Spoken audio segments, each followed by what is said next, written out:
You're listening to Grounded Girl. With me, Jazzy Post. Hello everybody, you're listening to Grounded Girl and we're here today with David Bissell. I'm going to call him Dagwood because that's how you probably know him, as Dagwood from Peebo and Dagwood. Hello David. Hey Jazzy, how are you? Thanks for having me on your podcast. Podcast. Represent. Hey, that's pretty cool, that painting behind you. I'll show everybody here. There we go. That's a So little. who's That was that? commissioned. That's Peebo with the red hair, Dagwood with the green hair. That's how I used to dress up as Dagwood the clown and wear Yes. lipstick and makeup, which is good. Yes. Yeah, awesome. You still clowning or not so much these days? I haven't since Peebo passed away. I haven't done any clowning, so. Yeah. And I guess too with COVID in the community as well and everything else, my transplant team said, you know what, just stay safe at the moment. So I don't know, I still get emails. I got an email from someone last night asking, can I do a clown show? And I still get requests to do clown shows at the moment. So at the moment, I've just reply back to people and say, at the moment, Dagwood's currently not clowning until further Yes. notice. So will I ever get back into it? I don't know. I've got other friends who want to do clowning with me, get dressed up as people and do shows. Yes. Um, that may be an option. We've used fill-in clowns over the years before. Yeah, I don't know. I do miss the clowning. I do miss the fun and everything else that comes along with it, and especially with Peebo, it's just kind of not the same without Peebo. Yeah, it wouldn't But be. Well, I he's don't half of the know. Yeah. whole, isn't he? Well, yeah, that's right. He used to carry me. I think I used to just turn up, as you say. He used to just turn up, Dagwood, and eat the cake and eat all the lollies at the parties and go to the next show. How good. So, tell me about yourself, where you grew up, who is Peebo, who's Dagwood, who's Tonya? Uh, Tonya, yeah. Well, I was born at a very young age. We like saying that. Both, both Peebo and myself, I refer to him as Peter, and myself were identical twins. We were born, nearly 49 years ago. I know it's hard to believe, Jazz, because I look What? so young. I look so young. No. You're not Bullshit. turning Bullshit. 49. Are you 49 now or you're turning it? Next week I'll be 49, I think. I think Oh next my week, yeah. God, I know. that's Fucking insane. old. You I'm don't old. look, no, you're not. And I can't believe that. That's wild. Yeah, it's That's full on. wild.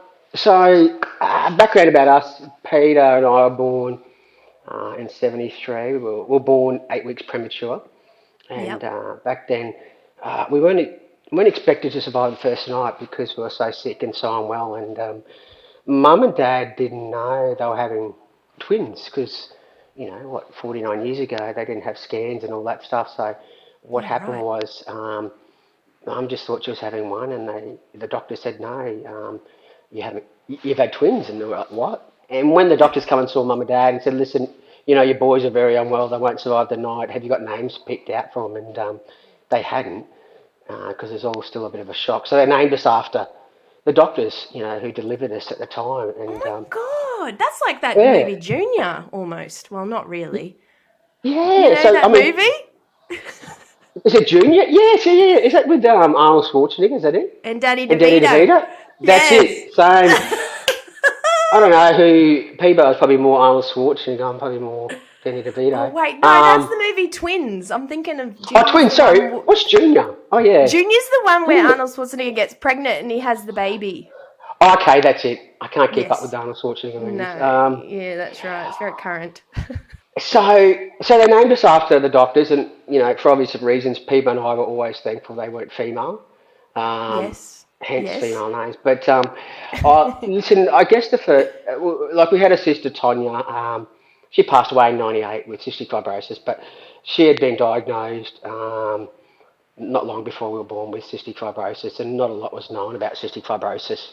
Mm, mm. All those years ago, except if you were born with it. Children didn't live past 2 or 3 years of age. So Yeah, when wow. Peter and I were born, they come to mum and dad and said, they did a test and said, yeah, your boys have got CF as well. So Long story short, I guess for us, like I said, not a lot was known about cystic fibrosis, and for mum and dad, they'll throw it in the deep end, and I guess they just Yeah. had to swim basically. Wow. And then I guess for us growing up, they said to us, life expectancy is 2 or 3, and then when we got to that age, it was like, hey, listen, life expectancy is 9 or 10, and then we got to that age, and then they said, oh, listen, as medicine and technology and everything got better, life expectancy with someone born with cystic fibrosis got longer. So, there was these little milestones along the way that we kind of got to. Yes. And they said, oh, life expectancy is teenage years. Listen, they said to mum and dad, there's a good chance your kids won't make it into adulthood. And then we got to that stage. Now, life expectancy today, I'm pretty sure with someone born with cystic fibrosis is about 35, I think it is life Yeah. expectancy. So that was a bit of a journey. We had a pretty normal upbringing though, but the disease didn't really affect us, I guess, until we were teenagers. And Yeah. Right. growing up, we just was it cowboys and Indians, BMX bikes. No, there's no TikTok back then, so we had to make our own fun in the yard. Yes. That's it. Just a different way of life to today. No, And of course. did you grow up in Sandgate or Brighton? Is that right? Grew up in Klangster. In Represents Kalanga. Kalanga, yeah. So we grew up in Did you? Kalanga. Yeah, so we grew Yep. up in Kalanga. So lived most of life, in Kalanga. Went to Kalanga State School and Dackerman High. Yeah. Um, Wow. yeah, like living with cystic fibrosis. Mum used to just give us the tablets. So Right. as kids growing up, we didn't really understand what the illness was all about. We didn't understand. We just took 30 tablets a day from day one, and we thought that was Wow. normal until we went to school and no one else took tablets, so we didn't take tablets, and then we got sick, and then we had to take tablets at school. So, we just thought it was normal because obviously there was 3 of us in the family with cystic fibrosis, and we didn't know any other way really, and that was just a part of our life. It was, as we got older, we got sick, and then we had to go into hospital for what we called tune-ups, and you'd get better Yep. and then come back out again, and it's just like a bit of a merry-go-round really with your health. Yeah. Yeah. Well, I guess the hospital is in a way a second home for you. Like you'd spend a lot of time and still do, don't you? Yeah, it has been. It does. Like growing up, I think my first admission was when I was 15 or 17, I think it was, into Yep. hospital, and then since then I've probably been in over 200 times Wow. over the years. And cystic fibrosis, for those who don't know, it's a disease that primarily affects your lungs and your digestive system. So I guess what kills you basically with cystic fibrosis is your lungs. We describe it like people and I used to do a lot of motivational talks at schools and for companies and for people, and it's kind of like your lungs. Normal person's lungs produces fluid to move the mucus around, but someone with cystic fibrosis, the cells in our lining of our airways don't do that job, so we get a lot of thick mucus in the airways. So what happens if you don't Yes. get those secretions or get them out? It causes chest infections, which leads to scarring, and then your lung function starts to drop, and basically your lungs just start to deteriorate as you get older. So that's pretty much Wow. CF in a nutshell. And we take tablets for enzymes for every meal we take, just so because our pancreas doesn't work properly. So everything we eat, we need to take enzyme tablets to help get the goodness out of each meal. But a lot of the stuff a lot of the other medications we take is like um, antibiotics and steroids, and just to keep the airways open, Yep. basically. So. Yep.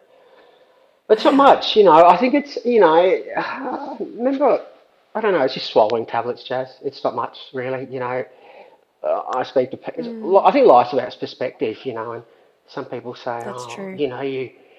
you've been through a lot. People and I used to look at other people out there in the world and go, gee, what are we whinging about? Um, Mm, mm, it's about, what is your lot in life? How do you get through life? People, I don't know, they sometimes don't really want to know what you're going through or what it is you have, but how you get through it. And I think that's a key to life. Is yes. we all face adversities, we all face trials, tribulations, whether it's health, relationships, um, financial work or whatever, and it's not so much what you go through, but how you get through it. And I think having a positive attitude and I don't know, a zest for life. I've always lived with a life expectancy over my head, so every day's a Yeah. gift. I can't. It's been hard to plan. Hey, what are you going to do on? People say, what are you going to do on 10 years' time? I don't know. There's a good chance I won't be here. That's how I look at it, and I think that kind of has allowed me to look at life differently, maybe to most people. You kind of just make the most of each day and go, you know what, every day's a gift, and just enjoy what you've got and give it your best, live your best life, pretty much. Yeah. Okay, Well, cut. See you you later. Bye bye. No, sorry. That's it. Chop. you No. you've always been someone that's very I guess brings a lot of hope to people and a lot of hope to community. You've given me a lot of hope, and I've got something here that you gave me actually when I had my mental breakdown and I was in hospital. Oh, that's nice. I like You that gave photo. me this photo that you took, and it's called The Tree of Life. And I remember you Yes. saying to me, you said that it gave you hope in like dark times. And so Mm. thank you for that. And I Oh. love it. I treasure it. And Oh, I yeah. look at it because, yeah, I love it because like your story and your perspective is very unique. And it's something that I think, I don't know. It's very cool, Dags. And I wonder too, what would your life have been like if you weren't a twin? Like, do you feel like that in a way was a blessing, having like a best friend to journey that with? Yeah. Listen, it's always having. Peebo is just an extension of myself, and vice versa. So, the bond of twins is very close. You can have siblings and brothers, but I think there's Yes. something special that closer bond, with twins. So we always just had each other. I guess it was good too in the sense that, hey, we were there to support each other through whatever. Yeah. And especially in sickness, he might be unwell and then go through a certain thing, and then I might go down that same path a little bit later. So we've kind of got shared experiences that we can kind of help each other along a path. Yeah, I don't know. I don't know.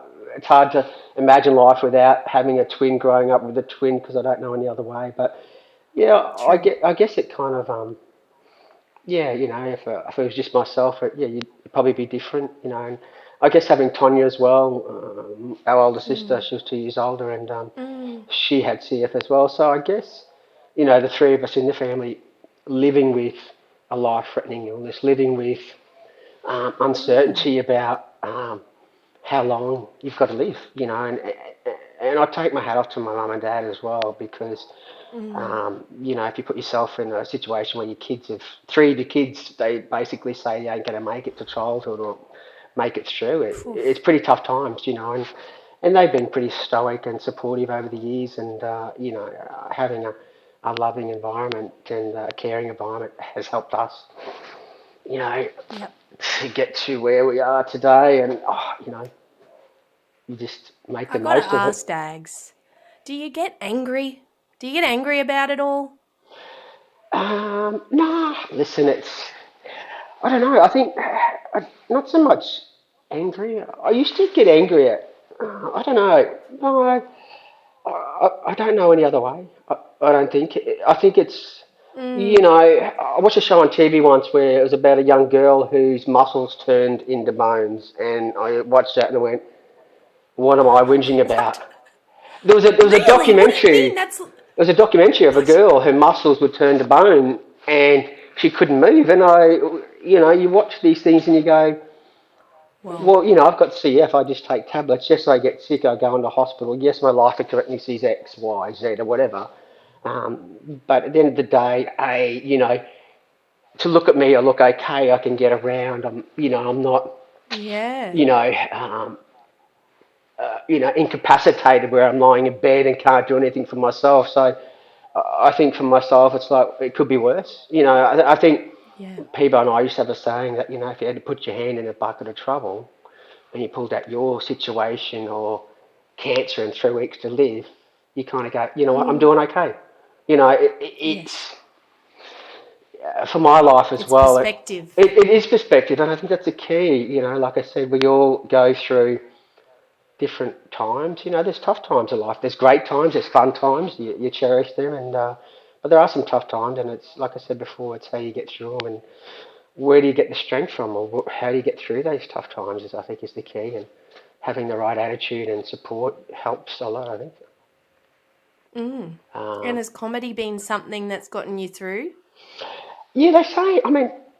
There's the old cliche, laugh is the best medicine, but it does. When you laugh, it releases endorphins, and there's something good about that. You feel, I don't know, you feel better within yourself when you have a good laugh. I've always Yes. enjoyed having a laugh, and definitely, I think, having that. I think, people said, how did you get into the clowning? And I think being identical twins, we were always on show from a young age. So, Yeah. but yeah,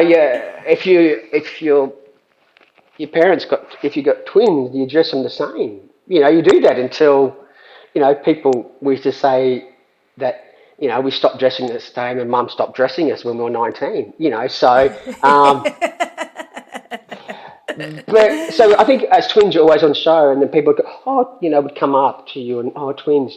So, maybe that Yeah. led into that, life of, performing, or I think having each other, we always used to bounce stuff off each other all the time. I guess it was like a bang, bang, bang, bang, bang. And Yeah. Peebo used to, I guess I look at life and, one person used to make me laugh a lot. It's funny when you're, I don't know, a comedian, or you're funny or whatever, when you watch other comedians or shows, you kind of, sometimes it's hard to watch it without critiquing it, if that makes sense.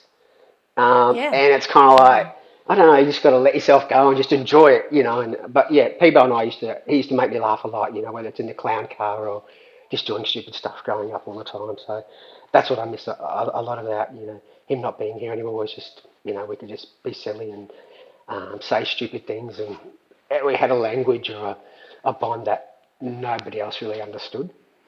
That makes sense. Mm-hmm. Yeah, definitely. And I think you guys did, and it can be seen. And I like just seeing all the artwork that you were showing me earlier. That's fan art from fans. Like, you guys have like legit cool, famous clowns. I'm actually a bit nervous to be talking to you because you're so bloody famous. Oh, listen, it's funny. We've got a park named after us, as you know, down here at Sandgate, Peebo and Dagwood Yes. Place. So it's a special tribute, and So that came cool. about after So cool. Peebo passed away. And when we started off clowning, we didn't, you don't do it because you want to get a park named after yourself. Mind you, people and I used to just joke saying, once we're gone, maybe they'll build a big statue with us on a horse with a moat around it and some silly stuff. You just be silly.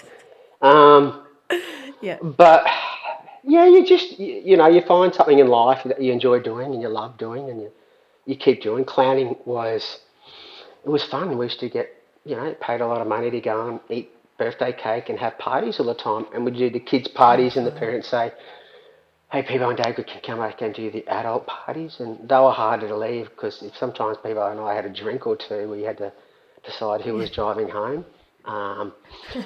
But we had when we first started clowning, it was very basic. We didn't know anything about it.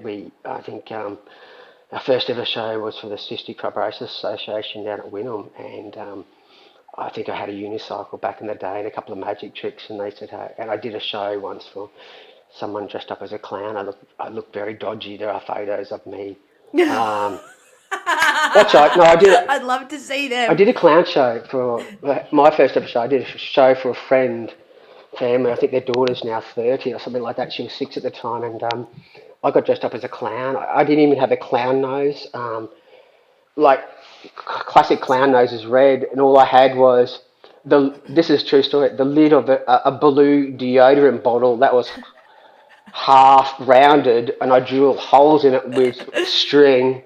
I found they lent me a suit that looked dodgy, and I got a wig. I think if I wore that today, I'd be arrested. In the park. Yeah, it just looks dodgy. But the first show that Peebo and I ever did together, the Cystic Fibrosis Association said, hey, can you guys come do some magic tricks and ride a unicycle. And I think Peebo, he went to a party once and had those balloons, and he made balloons, but I thought he twisted animals, but he didn't. He just masking taped them. So long story short, I said, the association, CF Association, said, hey, can you guys come do a show for our Christmas? I said, yeah, we can do this, we can do that. And Peebo said, no, we can't. So it may have been back before the internet was really internet. We had to we had to buy books and teach ourselves quickly how to twist balloons and make stuff. And long story short, we went down to Wynnum down there, and we got ready in the public toilets, and it was so dark. Yep. We didn't know what we were doing. We put this cheap makeup on. The kids were waiting hours for us, and they kept saying, "Where are you guys?" We came out and did the show, and by the end of the show, our faces had melted off, and it just was scary. And I didn't think we'd do another show after that, but it led. We just went, "Hey, this is from a spark of an idea. This is fun. We might be able to take it further." And I think with any business or whatever it is, you start off very humbly, and you learn along the way. Well, how do I be better? Or we kind of learnt early on we need to look professional. If you look professional, you're halfway there. It's just smoke and mirrors, So we made sure that we look good, and then we honed our skills on how to just do a show and go in and go boom, boom, boom, and we were doing up to, I think the most we did was 8 shows on a Saturday one day. You just go, one to the next, to the next, to the next, to the next, and I think what it is, parents these days are busy. Both parents work and they've got kids, and it's hard to entertain 20 or 30 kids for a kid's birthday party, so they get entertainment in it. And I guess we tapped into a market many years ago where we provided a service where we'd come in, entertain the kids for 40 minutes or an hour, make balloons, and say see you later. And that's how it kind of took off. How long were you clowning for? I think our first ever show was in 97. I think, yeah. Wow. 97 probably, yeah. 1997 or 96, yeah. So what's that? Up until when Peebo passed away in 2020, so quite a few years, isn't it? Maybe 20-something years. That is. Yeah. It's a lot of lipstick and makeup, a lot of... Yeah. But, one other thing, we had a clown car as well, painted up like a cow with a cow horn that mooed and our stickers on it. When you had to advertise before the internet, we used to take out little ads about this big in the yellow pages that used to cost us like $5 grand a year for a little coloured ad. It's like, but with any job or work you do, it's about getting yourself out there, and then there's word of mouth. But one of the things we used to love, we'd be driving to a kids' party, and somebody would drive past us and just have a laugh. They could have been having a crap day. And it just brought a smile to their face, and you just, hey, that's priceless, And I guess for us, what we, I guess was an honour for us was to be a part of children's memories, being part of their birthday parties for years, and kids would come up to us, 10, 15 years later, they'd be 20 and say, hey, Dagwood and Peebo, do you remember me? You did my 5th birthday party. And we're like, yes, that was fantastic. That was a great show. But, so that's priceless. That's precious. And it's, that will outlive, their memories will outlive me, if that makes sense. And it's just to be a part of kids' life forever. They'll get out there. We had Peebo and Dagwood when we were kids. So that's your legacy. That's a legacy, yeah. I remember because I grew up in Sandgate, and you kind of lived around the corner from me, and your little car. Yes. I used to love it. Yeah. I used to love it because as a kid, you look around at all the adults and you go, everyone's so boring and serious, and to grow up, do I have to relinquish fun and joy? And then when I would see that car and I would see you, an adult man. very immature adult man, yeah. It's the best thing ever because it makes you go, oh, I don't have to grow up. You don't have to lose your spark to be an adult. No. And I think that's people like being around people who like to have fun. Don't they? I think people who are fun are full of energy, and sometimes, I know for myself when I speak with people as well, because it was so full of life and energy, there were people out there who weren't, and they used to just plug into you and just drain you, if that makes sense. And you're like, would go. Yes. Yeah. But I don't know. Yes. I think, you know, I think having fun, having laughter, having taken 30 plus tablets for my whole life, laughter definitely is the best medicine. Like I said, if you can have a laugh and enjoy yourself, it takes your mind off whatever. Like I said, someone might have been driving past in a car and saw us in a clown car. They might have been having a bad day, but seeing a couple of clowns in a small clown car with a cow, gave them a smile. You don't know what effect that had on them. Mhm. Mhm. Well, yeah, I guess that laughter is hope. It is, Really. yeah. So I'm just going to have a bit of water. Is it Yeah. okay? Of course, yeah. I'm gonna have. Oh, Oh, no, I've I'll run give you out some of of mine. Here we go. almost. Look, I'll put it into the camera. Oh yeah. Thank you. But yeah, I don't know. Like I said, having, I think having a positive attitude is very important, and just you know, when we're not, we're all here for a certain amount of time. Some people live this long, some people live that long, some people live this long. But it's not so much Yeah. how long you live, but it's what you do in that time. I think it is Yes. important, and uh, enjoy life. You don't want to get to the end of your life and you go, oh, I should have done this or I should have done that. And, Mhm. with my health as well, and people and I used to say, we're still in the game until they tell you you're not in the game, and, sadly, that was Peebo's case back in 2020. They came to him and said, listen, you've got liver cancer and 3 weeks to live, and that's all they got. So until a Oof. doctor or somebody says, hey, listen, there's nothing else we can do, you're still in the game. And I guess that's life as well. You just, I don't know, you kind of just enjoy what you've got while you've got it. I kind of, having lost my brother and my sister to cystic fibrosis, I look at this life and I'm very fortunate to be where I am today at 49. A lot of people ask me, Mhm. you know, I sat down once and wrote down all the names of friends with cystic fibrosis who have passed away in the last 20 years, and it's well over Mhm. 50. And these are people who I've spent Wow. hospital, I know them. It's not just an acquaintance, but you get to know these people over time. And every time, um, someone passes away, it does take a bit out of you because you're kind of like, well, they're in the same boat that I am. Um, and people ask Mm. me, well, how come you're still here and they're not? Do you do something differently? And it's not. I don't do anything differently to what my sister did or Peebo did or lots of other Mm. friends. It's just luck of the draw. It's like, why am I still here? I don't know. Have you got a purpose? I don't Well, know. yeah. I've got a park named after me. I don't need to achieve anything else in life. I can just sit back and do that. But, it's kind of like, Yes. for me, hey, for someone who wasn't expected to live past 2 or 3, get to teenage years, to get to where I am today, every day's a gift. And I know one day I'll get this. I mean, I believe in an afterlife, so I believe that there's life after this life, and I believe that I'll see my brother and sister again one day.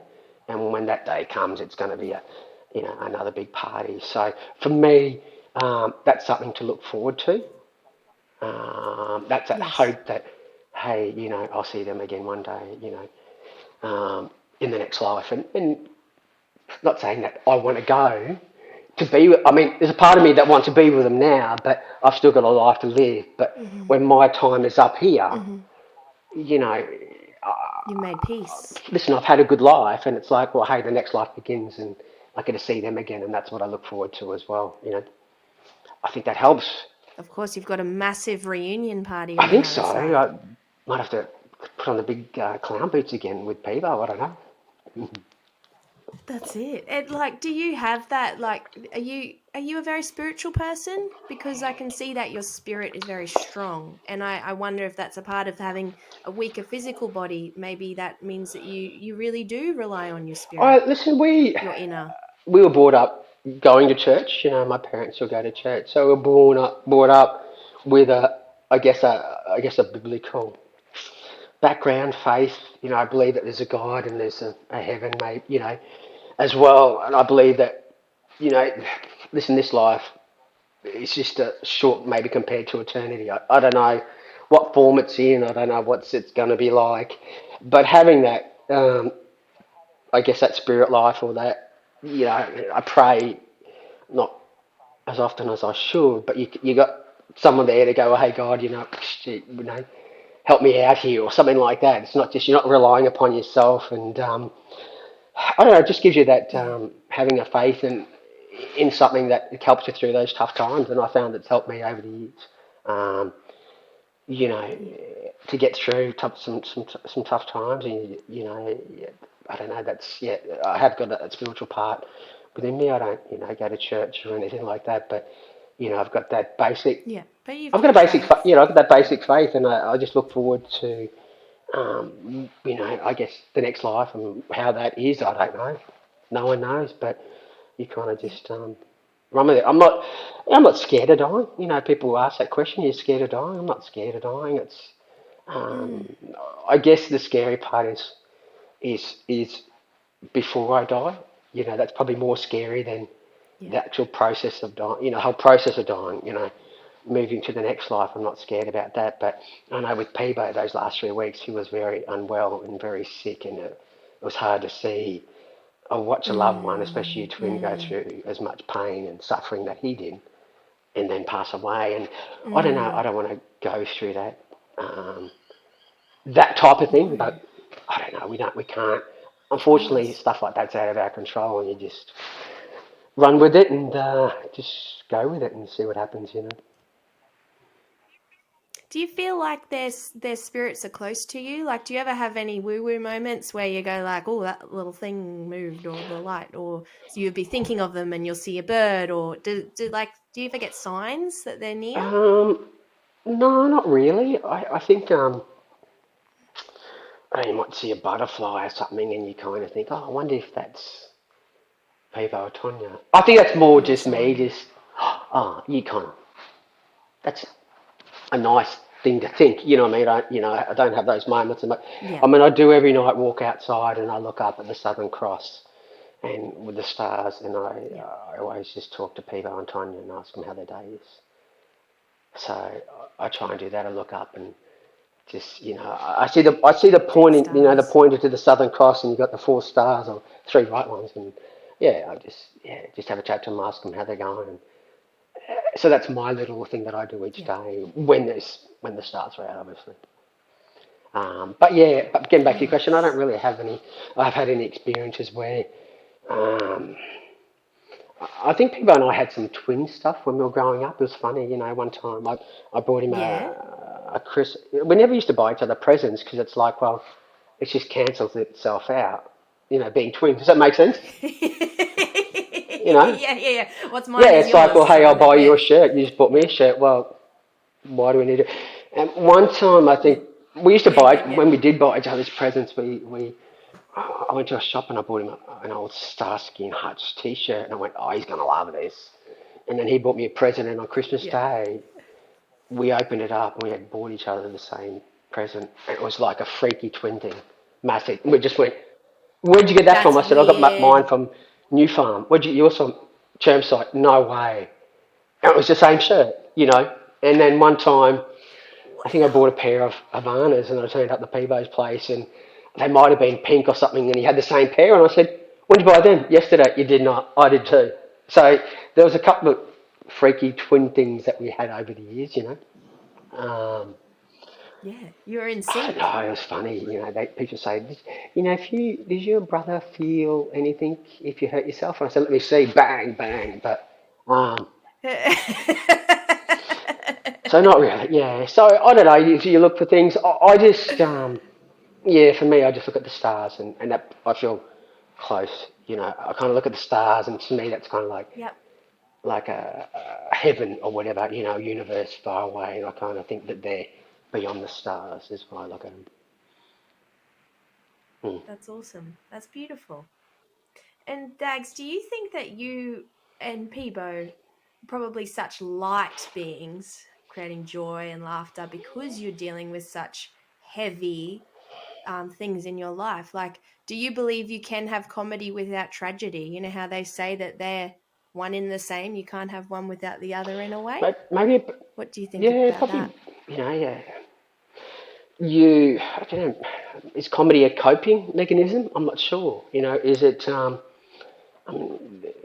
yeah, I guess maybe if you're having tragedy, then what's the opposite of tragedy? It is comedy, isn't it? It's two ends of the spectrum.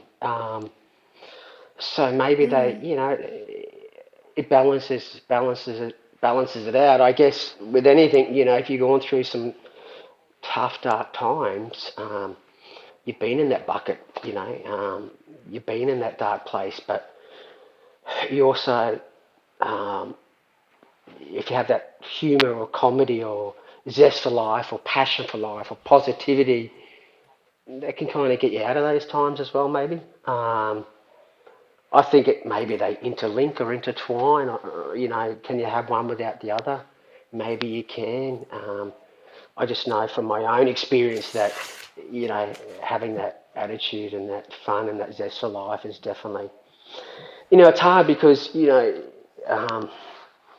remember years ago Australian Story did a story on Peebo and I and they rang us up and said, we want to do a story on you because we heard that here's these two guys which are sick, but yet they're out clowning around, making other people laugh. And it kind of, Mm. not only did it help us forget about our own perhaps journey or health journey in life, but it helped others at the same time forget about whatever they're going through as well. And just, you kind of maybe escape from reality and create a world of fun and laughter and happiness. But you can go, well, hey, this is helps you forget about what's really going on sometimes. And I think that helps Mhm. sometimes. It helps people. And we used to get a lot out of it as much as hopefully the kids did as well. Yeah. Well, it must have been like weird having a life expectancy of you because some people they pass when they're very young and have no idea it's coming. Like Yeah. everybody's mortal, but you have been made aware of your Mm. mortality your whole life, your whole life. And is that what makes you seize the day? Do you think being fully Well, aware that all you have is now, it is, really? and I guess growing up too, from a young age, like teenage years, we were in hospital with elderly people, and they pass away. So we're exposed to death at a young age. We're exposed to Yes. life. Yes. Most people don't talk about death. You're not talking about death unless someone you know has passed away or a family member's passed away. It's not really in your face.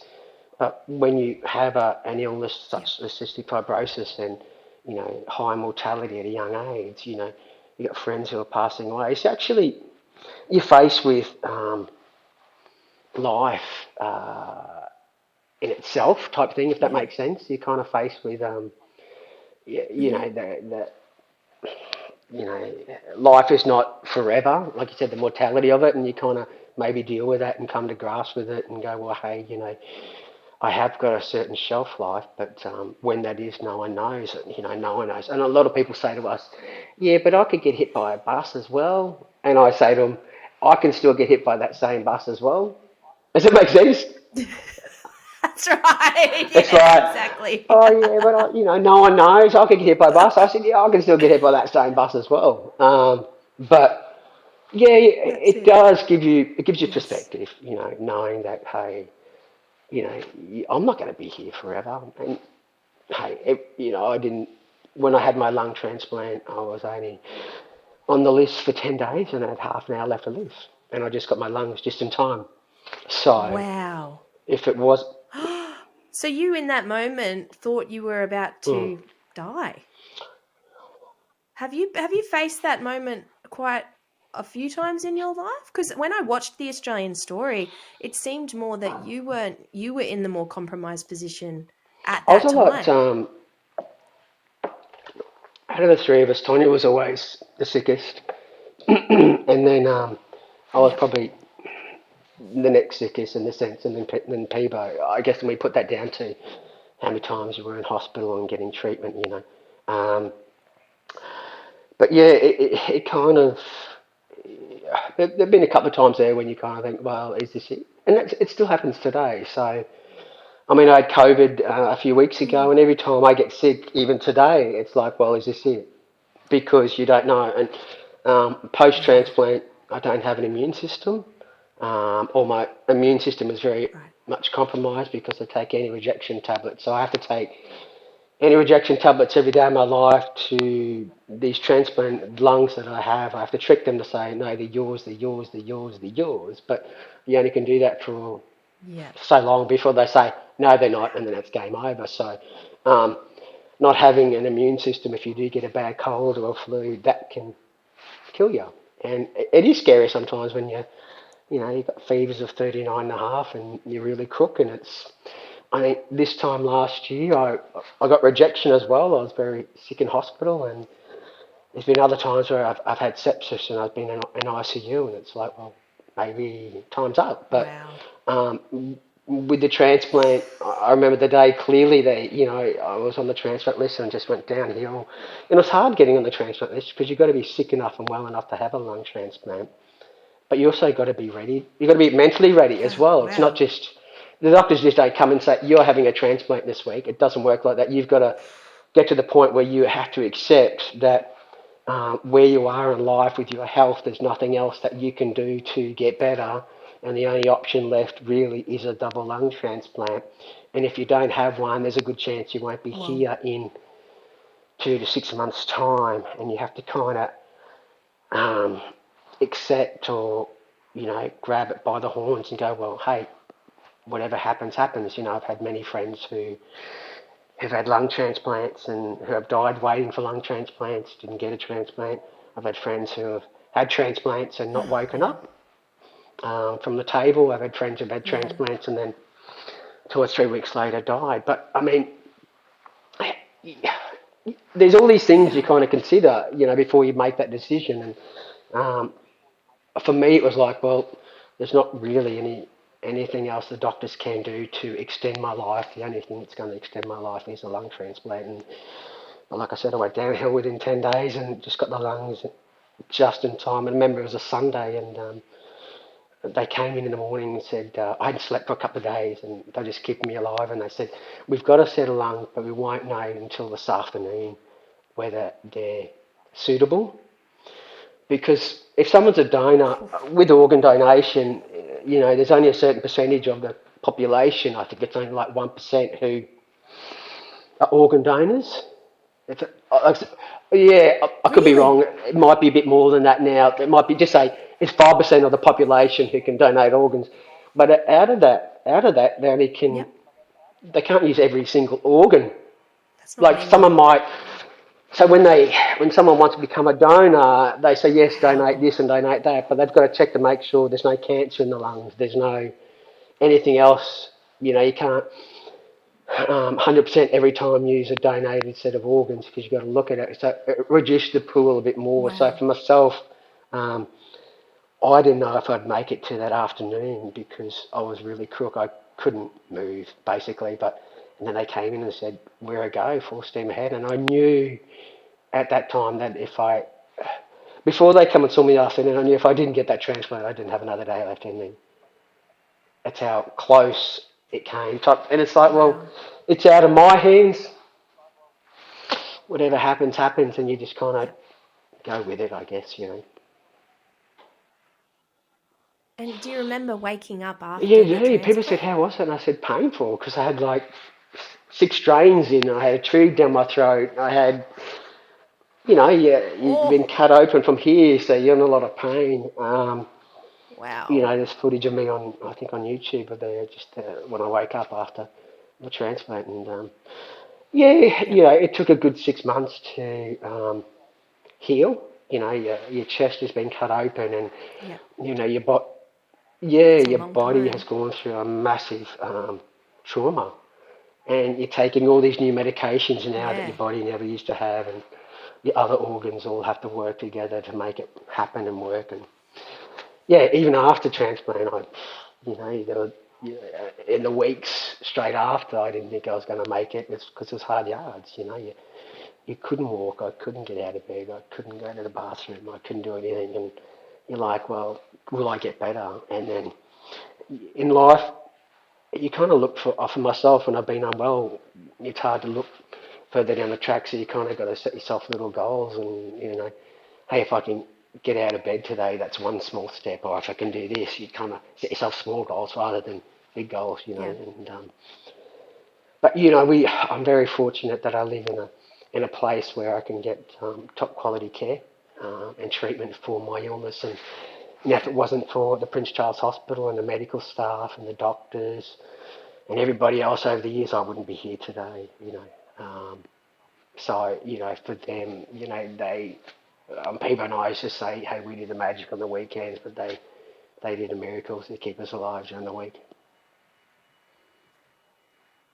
Wow, that is inspiring. So might have Jeez, that's a lot. you kind of just, I don't know, I don't know. Like I said, we all have our own journeys. That's just your world. That's your Yeah. reality.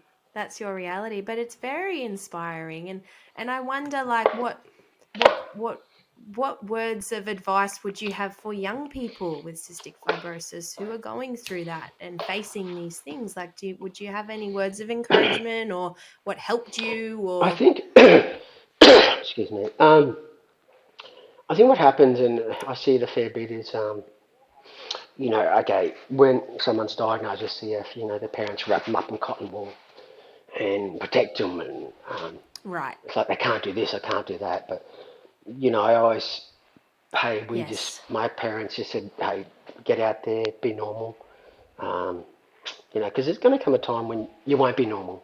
You'll be in hospital, you'll be sick. So, the only advice I'd say to Yeah. other kids with CF and the same boat or whatever, or even people with health is, um, you're not sick 24 hours a day, 7 days a week.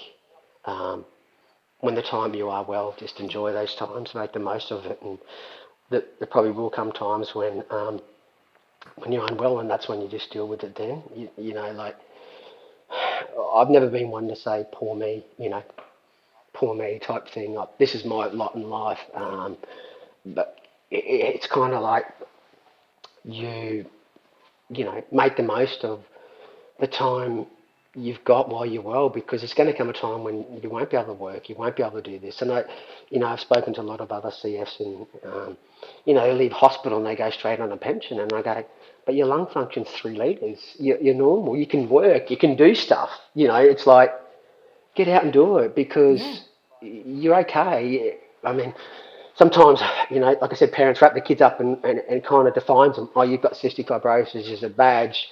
I must get around. Now, with that, and I guess with, social media these days too, and I see it a lot, people post, I've seen people post a lot how sick they are and try and get maybe sympathy from that. I don't know, but I think it's a bit of a, you're playing with fire there because it kind of defines you. I mean, I've always lived with cystic fibrosis. I haven't let cystic fibrosis control me as such. And I think that's important, no matter whether you've got CF or whether you've got cancer or whether you've got other health issues. Yes, you've got them, but hey, try and live a normal life. The shit hits, the shit will hit the fan when it does. And I remember a nurse at the hospital once said to me, what was it? She used to say, shit the strawberries was her saying. And I said, what do you mean by that? She said, my granddad if you think about it, used to make strawberry jam from cow manure. I said, how? I said, well, what makes strawberries grow is cow manure. You chuck it down and they get it and they make jam. And I said, that's kind of like your life. She said, I look at your life and yes, there's been shit in your life, but it's the jam that you make out of it at the end that's important, not so much the shit you're going through. Does that make sense? That's awesome. So shit the strawberries is a saying that stuck with me over the years. And, Peebo and I have always had, positive affirmations. We used to, I guess a motto we used to have is to live life, love life and laugh. And, we try to do that each day. I was talking to someone the other day and he said, "Do you come up with all this different sayings?" I said, "I've got heaps of stuff up here. It just comes out at stupid times." That's what I said. That's it. You got to get these bumper stickers out there I on don't some know. cars. The funny. I guess the good thing. I'm not clowning anymore, but I've got the Peebo and Dagwood Facebook page, and for me, that's digital clowning. So if it makes me laugh, I put it on Yeah. the Peebo and Dagwood page, and I think we've got 14,000 followers now, and people send me messages, privately and say, "Oh, thanks, Dags. That just you make my day." And for me, I get a lot out of that by. If it makes me laugh, I put it on the Peebo and Dagwood page, and if it makes people laugh, then that's I'm still clowning in a way without getting dressed up and going to parties and, making people laugh just through social media. To me, I get a lot out of that as well. And I'll keep that going for as long as I can. That's great. That's awesome. And what brings you joy nowadays? What makes you laugh? Listen, I love spending time with Millie, Peebo's little daughter. So that's a pretty special relationship Yeah. and bond that we've got there. She's just like a little Peebo, you know. Yeah, big time, Is she? which is great.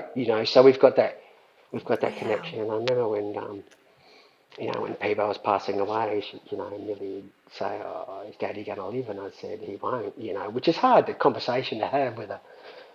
She was 12 at the time, and what she had to go through and experience. And I said, "Listen, I'm not your daddy, but I'll be there for you." She said, "You're the next best thing, Uncle Daggy." So for me, I've never had kids, and it's like, well, I get a lot of joy just spending time with her and chatting to her and being silly. The relationship we have is probably like the relationship that Peebo and I used to do. I think the latest thing is she's good at burping. She burps. Yeah, yeah. Is Anyway, she was she? here the other day at Mum and Dad's and she was burping. I said, "Seriously, we've got to start a TikTok page with you just burping loudly and pop." No, no, no. But and that brings me joy. Someone said to me the other day, "What's on your bucket list, Dags? Do you want to travel? Do you want to do this or do that?" And I don't know. I've done a lot of traveling in my time. I've done stuff, and I think for me it's just to live as long as I can. And Mum and Dad are in the same boat as well. They just want to be around for Millie until she gets to that certain age where she's an adult. If we can be around until then that's great. And I guess for me, I just want to have that, special impact on her life for as long as I can, while I can. I'm not Peebo, I'm not a dad, but if I can help in that special way, then that brings me a lot of happiness as well. Like I said, I think, I take her to Chermside and we go shopping and, I've been to Mecca, is it Mecca Maxima or something? Oh my goodness, Nice. you have to Yes, sell your yes, soul yes. to Did buy you for love stuff. I it? said, "What's that?" "That's watermelon spray." "Let's get that." "Okay, $60." "What?" But you do that, and I remember we'd turn up the Chermside and we'd be in the car park Yeah. underneath and we'd just sit there and I said, "Do we really need to go upstairs? Can't we just sit in the car?" "Yeah, let's do that, Uncle Daggy. Let's just sit in the car park." "Yeah, okay." So we just say stupid stuff and be silly together, which is what Peebo and I used to do. So I get a lot out of that, and she gets a lot out of it as well. So, and I know, like I try and still honour That's Peebo's awesome. memory on Facebook as well, and my sister. So I use, I guess my Facebook page Yes. to honour their memory and who they were and who they are. I guess and I try and do that as often as I can as well. You can have fun, don't you? That's Enjoy awesome. it. Enjoy it. I I like bright love it. colours. I Pink. love You it. like pink? It's my ninth favourite colour. Well, do you know I have that you had a pink pillowcase in that Australian story in the Did hospital I? you took out a pink pillowcase. But that was one of my questions for Pink? you. Yes, was you're someone that lives Yes. your life in vivid color. What I've is got your heaps of favorite color? colours. So it's They've got pink, these obviously. glasses as well. I bought these glasses and my mum said, they don't go They're all the way so pretty. around. And I said, I couldn't afford the full set, mum, so I just had to buy that. Um, colour. I like a lot of colour. Pinks, I do like pink. Pink's a nice colour. Um, but I guess, Yeah. colour, I Yeah. don't know. Bright colours is life. I think of colour, you think, bright colours, it's kind of, there's a happiness about that as well, or a brightness about that. So, I mean, what I love about life, Jazzy, and I like, I like taking photos. I like getting out there and taking, sunset shots or something like that. I don't get up to sunrises too much. Yeah, there we go. Yeah, that's it. Yes. I love that because you know what? There we go. Yeah, that's what I do as well. I've got an electric bike. I go for a ride, and I'll go and watch the sunset over the water, and that I feel closer to Peebo and Tonya when I do that as well. And I think it's important. If you have lost a loved one, um, you find a place where you can kind of feel Yep. close to them, whether it's looking at the stars or looking at a sunset. And what I love about sunsets is they're beautiful. The colours are amazing. They're different every day, and they're free. It doesn't cost anything. We don't have to pay 20 Yeah. bucks for the sunset. We don't. It's not an app on our phone. Um, it's there every day, and sometimes we just gotta, I know, stop and smell the roses. I know that's an old saying, but it is. You kind of go, well, you know what? I love, flowers are nice. It's true. The scent, and they're pretty. You look at something nice and you go, wow, that's free. It didn't cost me a cent. And you get to enjoy those simple things in life. And it's easy with our business of life to kind of not stop and kind of get. That's why I like to get out and look at the sunsets and take photos of it, just for other people to enjoy as well. Yeah. That's it. Connecting That's to it. nature, hey? So, Nice. And I have a question yep, I have two yep. questions. No, I have three questions to go. So, what are three things that you're grateful for, Dags? Three things I'm grateful for. Good questions, aren't they? Um, yeah. Listen, one is life. I think life itself is pretty special. It's pretty precious. If you're vertical, then that's a good thing. Is what I say to people. Yes. If it's horizontal, it's not a good thing. That's great. So one is life. You Yeah. know, um, grateful for family and Yeah.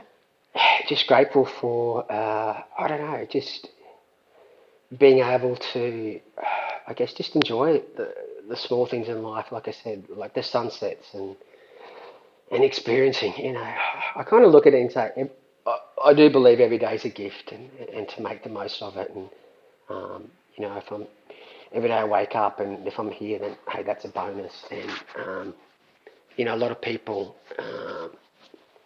whinge about getting old. Where in my case, it's like, hey, I don't whinge about getting old because every day is a bonus, if that makes sense. It's like, wow, hey, I'll be Yeah. 49 in, I don't know what the date is, in a week or two. And people say, oh, you'll be 50 next year. I said, let me just get to 49 first. And just cross those bridges. I don't, Yeah. it's That's hard for it. me to look long term, but, like I said, life itself, family and Yeah. friends, and just making the most of it. Like I'm grateful for the clowning as well. That's pretty special. I guess it's helped shape who I am as a person as well, and to be able to use. I guess we all have gifts. We all have. You're a brilliant artist, by the way, as well. So you use what Oh, you thanks, enjoy doing, and Dags. if it makes you happy and makes other people happy, then Yeah. hey, that's the key to life. Is it's about enjoying what you do have, and I know for myself it's hard, to look. I was chatting to someone the other day. They said, "Oh, you'll get to 80." Oh, that's I got a friend, and Dad, you'll get to 80, and I said, "Oh, I don't know if I want to get to 80." You know what I mean? It's like I might have seven. I might have seven lung Yeah. What transplants quality by of then, but life? it's hard to look so far down the track, and for me, it's just having just that short focus, and you just enjoy what you've got while you've got it, and being able to just like I Totally. said, live life and to love it, and most importantly to stop and have a laugh as well. Well, thank you for your answer. And would you ever write a book? Have you got stuff written down already Oh, that you listen, could put into a little book? my cousin years ago started writing a book on us, so a lot of people have said, hey, you should write a book, Yeah. and maybe one day I might do it. I don't know. Don't know. No burning desire Yeah, at the listen, I moment, don't know though. if anyone would read it, Jaz. Oh, what? Actually, I could write it. Yeah, no. You have a Oh, listen, park. I could write a book of just all the silly Yes, stuff people and I have done over they the would. years, and the fart machine at the hospitals, or the fake poo, and Yeah. just a lot of the stories. Definitely, I mean, you can, Fried like I poo. said, you can definitely, our story's been on Australian Story, it's been on a few other shows and stuff, and end of the day, like, I think I said to you before, it's, we all got, Peebo and I, when we used to do a lot of our motivational talks to the high school kids and stuff, we say, we all got an Everest to climb. We've got mountains in our life. Um, like I said, it could be health, it could be Yeah. whatever it is in life, family, friends, money, whatever. They are mountains in it. It's not so much, what you're going through, but how you get through it. And, and that's just the key. We're all going to face these hurdles, and it's how you get through them. And I guess having the positive attitude, having a bit of fun, and that support definitely helps along the way. And I don't know how long I've got. Like I said, getting back to my bucket list, there's nothing really that I want to do in life, before it's finished. Or I do look forward to seeing my brother and sister again one day, and that's what I look forward to the most. And when that day comes, it will be a joyous occasion, that's for sure. Definitely, Yep. definitely. And one more question before we wrap up. So when you have your birthday cake Yeah. next week for your Yeah. birthday, when you blow out your candles, what do you wish for? Yeah, it's a good question. These are good questions, Jazzy. They are. Oh, no, I guess for me, it's just hey, enjoying life to the full, and I don't know what's around the corner, but just having, whatever comes my way, just hey, make the most of it and have fun is what I wish for. Is this that your family and your friends are healthy as well too. Especially in these times when there's a lot of COVID and a lot Yeah, of that's definitely changed the landscape in society as well, and a lot of people out there who are unwell, and you just wish good health for yeah. people and to enjoy the most of what you can. I think. I do like my moustache. I'm gonna try and grow a curly moustache. Look at this. That's my. And That's people said, "Why?" I great. said, Yes, you "Why should. not? I just like doing silly things. I'm gonna try." Why not? Why not? And then if you've got those glasses too, I you think look so. like that Yes, villain from yes. Sonic. You know the one?